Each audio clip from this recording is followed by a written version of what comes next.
T-129 attack हेलीकॉप्टरों जो कभी पाकिस्तान के लिए एक बड़ा डिफेंस सपना हुआ करता था, अब यही सपना बांग्लादेश देख रहा है। दरअसल साल 2022 में पाकिस्तान ने तुर्की से 30 T-129 हेलीकॉप्टर खरीदने का लगभग $1.5 बिलियन का समझौता किया था। ये डील इसलिए भी खास थी क्योंकि ये T-129 का पहला एक्सपोर्ट कॉन्ट्रैक्ट था। लगभग 4 साल बाद अब तुर्की ने इसी T-129 हेलीकॉप्टर के लिए दक्षिण एशिया में एक नया ग्राहक ढूंढ लिया है और वो है बांग्लादेश। रिपोर्ट्स के मुताबिक बांग्लादेश ने टर्किश एरोस्पेस इंडस्ट्रीज से 6 T-129 हेलीकॉप्टर खरीदने पर सहमति जताई है। यह सौदा सिर्फ हेलीकॉप्टर तक सीमित नहीं है, बल्कि इसके साथ Eurofighter Typhoon multi role fighter jets की खरीद भी शामिल बताई जा रही है। इसे बांग्लादेश वायुसेना की एक ड्यूअल ट्रैक मॉडर्नाइजेशन रणनीति के रूप में देखा जा रहा है। ढाका सरकार ने अपनी सेना के आधुनिकीकरण के लिए 2030 नाम का एक बड़ा विजन डॉक्यूमेंट तैयार किया है। इस योजना का मकसद 2030 तक बांग्लादेश की थल, जल और वायु सेनाओं को आधुनिक तकनीक से लैस करना है।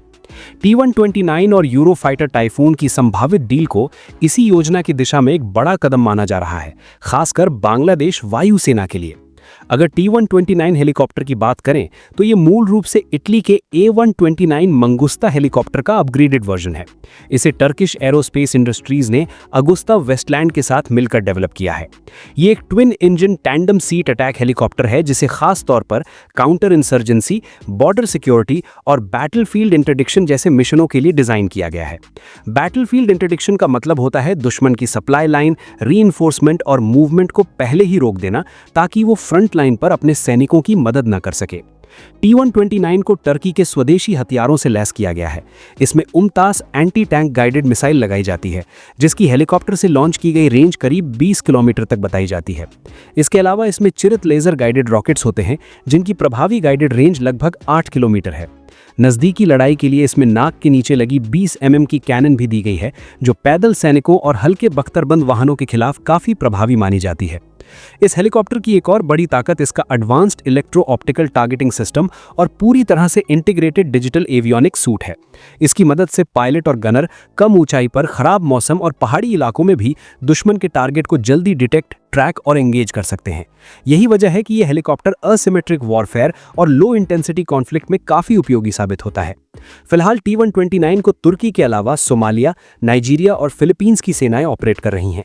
बांग्लादेश के लिए 6 हेलीकॉप्टरों की इस डील की कीमत लगभग $600 मिलियन के आसपास बताई जा रही है, जिसमें ट्रेनिंग, स्पेयर पार्ट्स और लॉजिस्टिक सपोर्ट भी शामिल हो सकता है। बांग्लादेश वायुसेना की योजना है कि वो 2025-26 के फाइनेंशियल ईयर के भीतर तुर्की के साथ इस सौदे को फाइनल कर ले, ताकि हेलीकॉप्टरों की डिलीवरी यूरोफाइटर टाइफून की इंडक्शन टाइमलाइन के साथ 2027 तक मेल खा सके।